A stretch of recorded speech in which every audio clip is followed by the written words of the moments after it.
operator pelayaran maupun stakeholder yang lainnya, itu akan kami batasin sesuai dengan kebutuhannya masing-masing. Nah, kalau calo, jadi kami ini sebetulnya tidak ada sistem agen. ASDP itu tidak memiliki agen resmi, tidak. Tapi ASDP memiliki rekan bisnis seperti dengan BNI, BRI, serta dengan D5. Dan itu yang yang bekerja sama dengan agen resmi itu ada di perusahaan-perusahaan tadi yang bekerja sama dengan ASDP. Jadi ASDP tidak secara langsung bekerja sama dengan agen-agen yang ada di sekitar pelabuhan. Dan calo, praktek-praktek percaloan itu sebetulnya di mana-mana akan ada terjadi di saat apalagi peak season ya. Jadi peak season itu selalu ada yang namanya mungkin itu dibilang calo. Tetapi kami dari ASDP sudah sebelum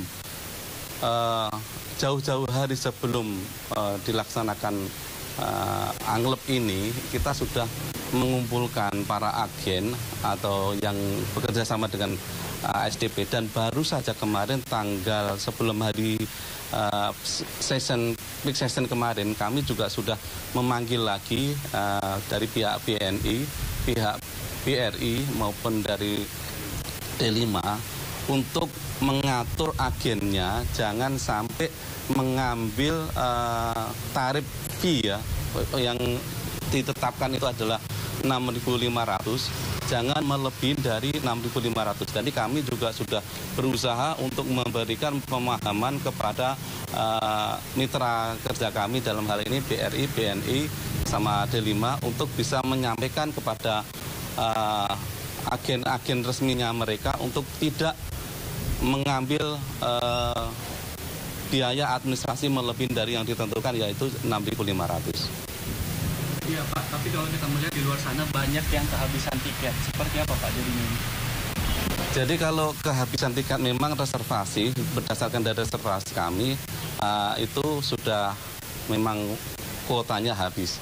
Dan apabila kemudian di pelabuhan ternyata ada tiket, itu adalah kemungkinan itu perbuatan tadi yang dikatakan calo tadi. Karena kami dari ASDP sudah tidak ada lagi penjualan tiket yang dari agen resmi yang unlimited itu di sekitaran pelabuhan sampai dengan jarak 5 km. Jadi penanganannya seperti apa Pak? Kalau penanganannya, kalau kami artinya koordinasi juga dengan pihak kepolisian. Kemarin juga kami juga sudah ketemu dengan Pak Kapolda langsung terkait dengan ini gimana caranya. Jadi kami bekerja sama dengan kepolisian supaya ke depannya hal ini tidak terjadi lagi. Itu yang pertama. Yang kedua, kami selalu menghimbau kepada para pemakai jasa jangan membeli tiket melalui orang lain, karena tiket online ini sebetulnya tidak ada istilahnya harus ada agen. Tiket online ini bisa dicetak mandiri atau dipesan mandiri melalui aplikasi Verici yang sudah kita umumkan ya, kita share ke seluruh pemakai jasa supaya semua pemakai jasa bisa mandiri.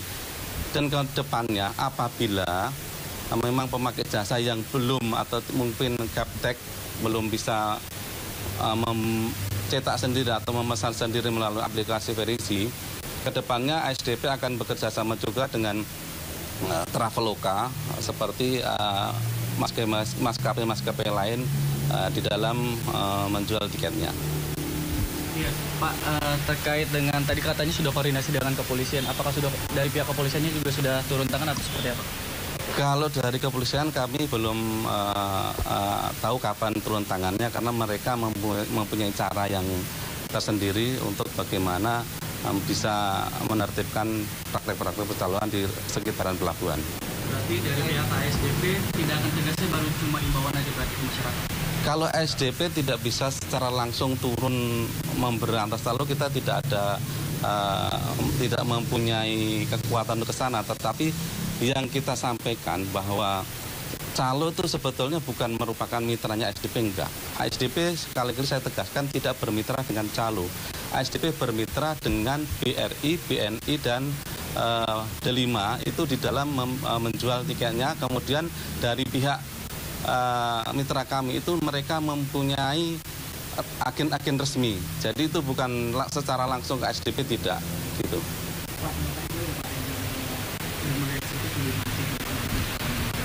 Jadi begini, kita ini selama dermaga eksekutif selama ini kan hanya satu ya. Dan ternyata yang awalnya dermaga eksekutif itu masyarakat belum mengetahui, kemudian sekarang animo masyarakat itu sangat antusias sekali terhadap dermaga eksekutif, maka dermaga eksekutif paling diminatin. Kenapa itu menjadi lama? Jadi begini, kita ini kan sudah menjual tiket secara kuota per jam. Kemudian ketika menjadi lama, yang dia itu seharusnya berangkatnya itu jam 3 ya, jam 3 sore katakan. Dia datangnya itu jam 8, maka itu akan menjadi lama ketika dia harus menunggu sampai jam 3 gitu. Tetapi kalau kesadaran masyarakat semuanya itu sudah sesuai dengan jadwal yang sudah ada tertera di tiket, maka paling lama akan menjadi 3 jam karena jam sebelumnya pemakai jasa sudah bisa boarding. Demikian.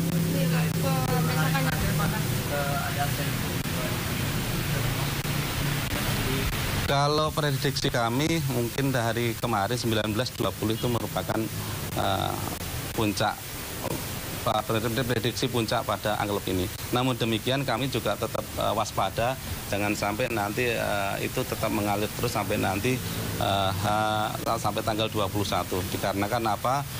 Untuk penentuan Hari Raya Idul Fitri masih ada 2 versi dari pihak Muhammadiyah, kemungkinan besok ya.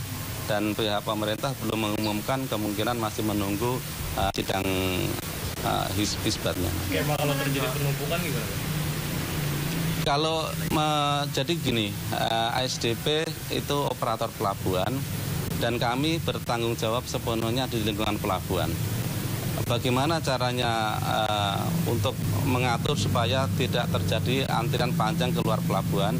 Maka ASDP dengan pengalaman tahun yang tahun lalu mungkin sampai 9 kilo ya di luar sana, maka kami sudah beraksi atau kami sudah merealisasikan dengan peningkatan kapasitas parkir di lingkungan dermaga.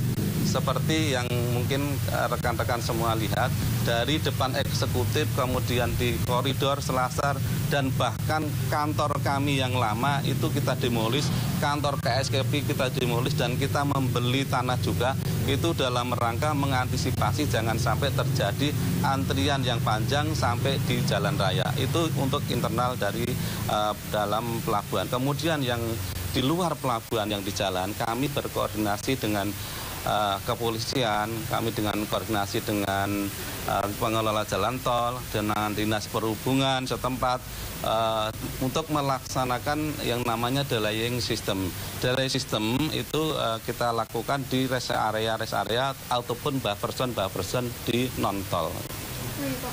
Yang gimana kalau ada penumpukan, ada pemudik yang datang lebih awal gitu. Nah, untuk pemudik yang datang tepat waktu tapi tertahan di antrian yang panjang itu, namun tidak bisa masuk ke kapal, bagaimana dengan tiketnya? Apakah ada refund atau segala macam dari SPP? Ya, jadi kalau kita ini ada sistemnya, jadi semuanya sudah ada sistemnya. Kemudian kita juga melihat apakah ini merupakan force majeure atau ini merupakan kesengajaan, kan gitu ya. Mungkin rekan-rekan semuanya juga pernah naik pesawat ya. Ketika kita naik pesawat, kita kena macet, kemudian kita sampai di bandara, kira-kira ditinggal pesawat enggak, kan gitu ya. Itu yang antrian di dalam udah masuk. Ya. Gimana Bapak? Jadi gini, kan kita ini mempunyai flow, sistemnya flow. Jadi seperti contoh yang ada eksekutif contohnya, kita ada screening, kemudian kita ada stopper.